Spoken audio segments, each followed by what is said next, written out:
자, 12월 만기인데 전세 만기 말씀하시는 거죠? 조금씩 전세 가격 올라가고 있어요. 최대한 재계약을 늦춰보는 게 나을까요? 네. 하반기 반드시 떨어집니다.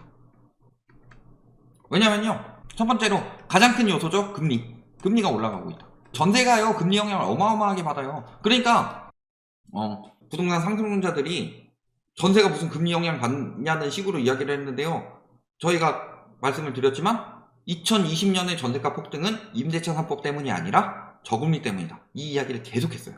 왜냐하면 임대차 3법 언제 나왔어요? 20년 7월 31일에 나왔죠. 근데 전세가는 언제부터 올랐다? 20년 5월부터 올랐어요. 이때가 언제다? 기준금리가 0.5%까지 떨어졌을 때. 그러니까 이때 임대차 3법 때문에 5월에 전세가 올랐다는 건 말이 안 되죠. 실제로 전세가 상승률 그래프를 보면요, 이렇게 되다가 5월부터 이렇게 올라가요. 그러다가 언제 정점을 찍냐면은 7월에 정점을 찍습니다. 그리고 8월에 떨어집니다. 왜? 임대차 3법을 시행했기 때문에. 그런데 언론에서 임대차 3법 때문에 전세가가 더 오를 것이다, 4년치 전세를 미리 받는다 라고 8월 9월 내내 부르짖어가지고 다시 올라가서 10월에 정점을 찍습니다. 상승률이. 그리고 그 이후에 조금씩 떨어졌는데, 이것만 보더라도 첫 번째 전세가가 올라간 건 5월부터였다. 두 번째, 임대차 3법으로 인해서 7월 전세가 하고 7월 31일이니까 8월부터 적용이 되죠. 8월에 전세가 상승폭이 꺾였다. 그리고 언론에서 계속 부추겨서 더 올라갔다. 이게 답입니다. 그리고 이때 전세가가 이렇게 올라갈 수 있었던 것은 요거 때문이죠. 예를 들어 내가 100만원 내면서요 한 1억 대출을 받을 수 있었다고 해봅시다. 이때 한 기준금리 1.5% 정도라고 했을 때. 근데 기준금리가 0.5%로 떨어졌어요. 금리가 똑같이 3분의 1 토막 났다고 그냥 가정합시다. 계산하기 편하게. 그러면요 3억을 받을 수가 있어요. 그러면은 1억짜리 전세를 살 수 있는 사람이 100명이 있었다. 그러면은 3억짜리 전세를 살 수 있는 사람이 100명이 됐다는 소리예요. 그럼 원래 3억짜리 전세는 한 20명 살 수 있었는데 요 사람들은 또 9억짜리 전세를 살면서 20명이 되더라. 그러면 9억 전세를 살 수 있는 사람은 한 2명 됐었는데 요 사람들은 이제 27억까지도 가능해진 거죠. 요거를 보시면은 3억 수요가 갑자기 5배로 늘어났어요. 그러니까 전세가가 올라가는 거예요. 반대로 금리가 3배가 되면은 순서는 반대가 되는데, 문제는 금리 올라간 것보다 금리 떨어진 영향이 덜 받는 이유, 그거는 당연히 집주인이 갑이기 때문입니다.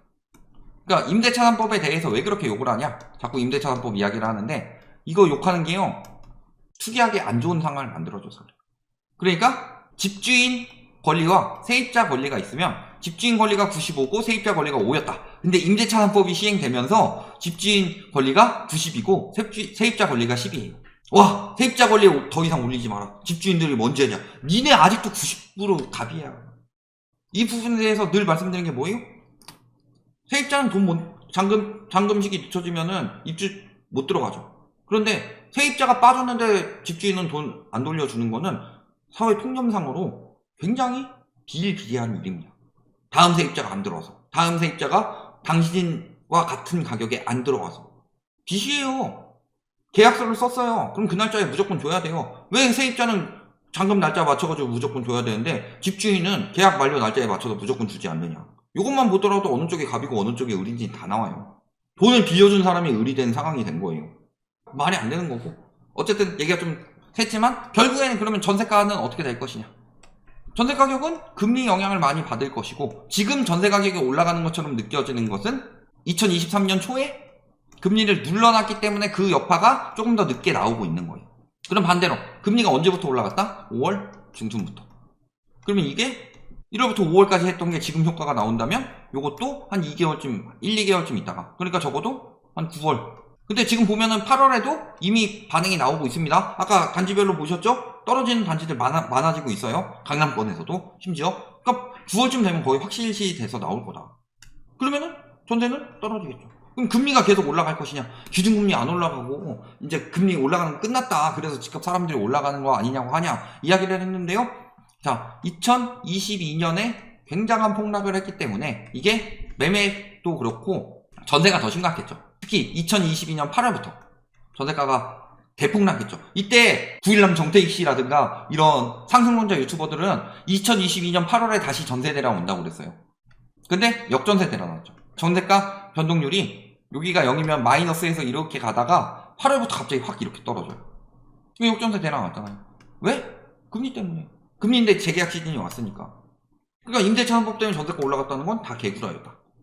그리고 계약 기간을 늘려서 전세가가 올라간다고 하는 것들, 그 시초는 문재인 정부에서 2년에서 갱신해가지고 4년까지 늘려준 게 아니라 노태우 정부 때 1년에서 2년으로 늘려줬다. 그리고 노태우 정부 때 1년에서 2년으로 늘려줄 때는 그 시기가 전세가가 폭등했기 때문에 노태우 정부도 똑같은 조치를 취한 거고, 그 다음에 안착된 뒤에는 전세가가 더 안정이 되었다.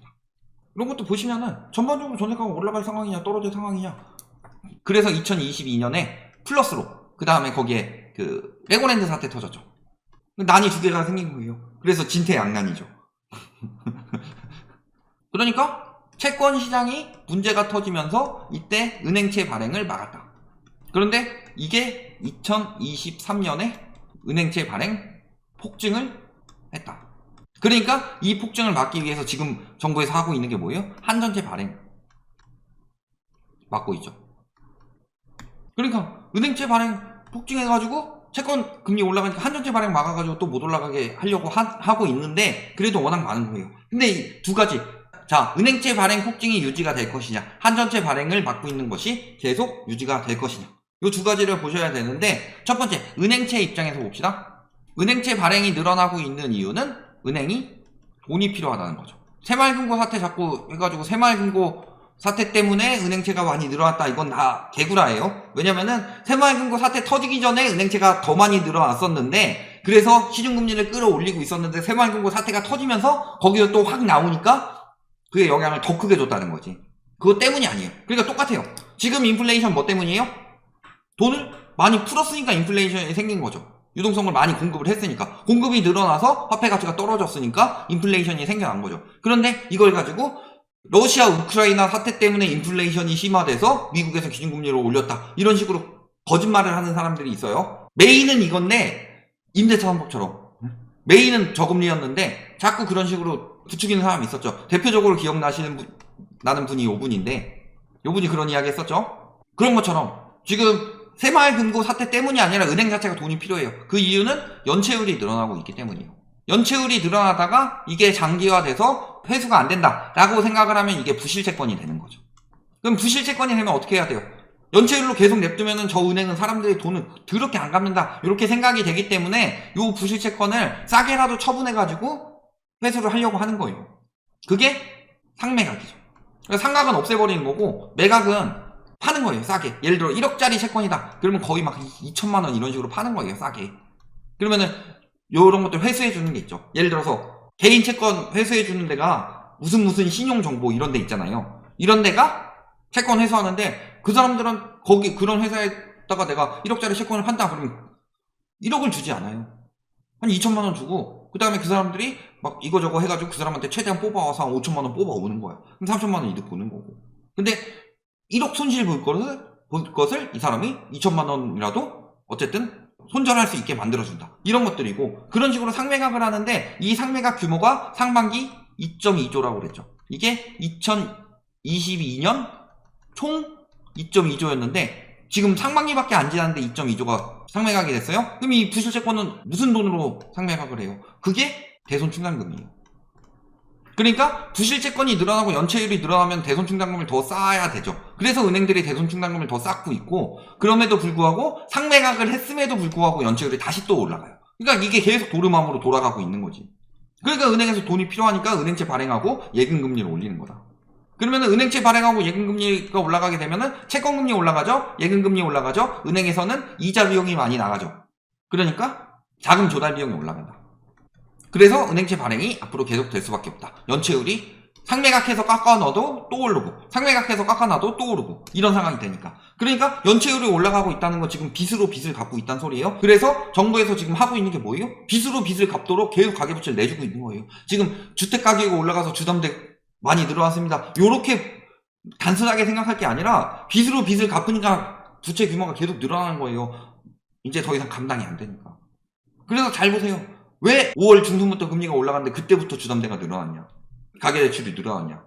생각해보면 답이 나온다는 거죠. 그 다음에 한전채, 이거는 기사를 하나 볼게요. 자, 한전에서 지금 그 전기세로 흑자가 났다고 하는데, 자, 2분기 영업손실 2조 원대라고 합니다. 지금 9분기 연속 적자예요. 그런데 한전채를 막았죠. 지금 한전채를 막으라고 정부에서 한전채를 하지 말라고 정부에서 엄포를 놨습니다. 아니, 엄포를 놓더라도 워낙 힘들어지면 하면 되지 않아요? 그런데 이번 정부가 무슨 정부다? 검사 정부죠. 그래서요, 마음에 안 들면은 탈세로 텁니다. 근데 절세 부분으로 보통 넘어갈 수 있는 부분을 탈세로 털기 시작하면은 진짜 탈탈 텁니다. 그게 제일 무서워요. 차라리 돈을 내라고 하는 게 낫다. 대기업들도 제일 무서워하는 게 탈세로 터는 거다. 세금 조사하는 거다. 그러니까 말을 듣는 건데 한전에서 지금 적자가 나고 있어요. 망하면 어떡하려고. 둘 중에 하나예요. 정부가 한전채를 다시 풀도록 만든다. 그리고 또 다른 쪽으로 억제를 한다. 채권시장 발작이 나지 않도록. 아니면은 한전을 민영화 하든가. 이게 그거죠. 민영화! 죄송합니다. 갑자기 하이킥이 떠올라서. 맨날 둘째 아들 부를 때 민영화! 하고 불러가지고.